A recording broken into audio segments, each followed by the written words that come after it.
అందరికీ నమస్కారం. ఈరోజు మనం 15/4/2024 సోమవారం రోజున ఉన్నటువంటి పంచాంగ వివరణ గురించి తెలుసుకుందాం.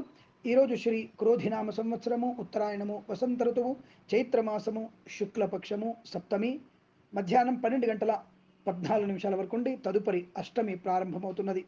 పునర్వసు నక్షత్రం రాత్రి 3:05 వరకు ఉండి తదుపరి పుష్యమి నక్షత్రం ప్రారంభమవుతున్నది.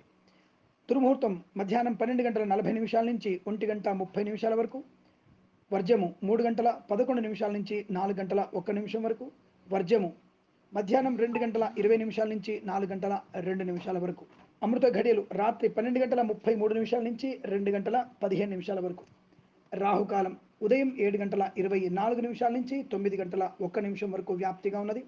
నేను చెప్పినటువంటి శుభ సమయాలను, పంచాంగంలో ఉన్నటువంటి వర్జాది దుర్ముహూర్తాలను రెండింటినీ సమీకరణ చేసుకొని మీ యొక్క శుభమైనటువంటి కార్యక్రమాన్ని ఏర్పాటు చేసుకొని విజయవంతంగా పూర్తి చేసుకుంటారని ఆశిస్తున్నాను.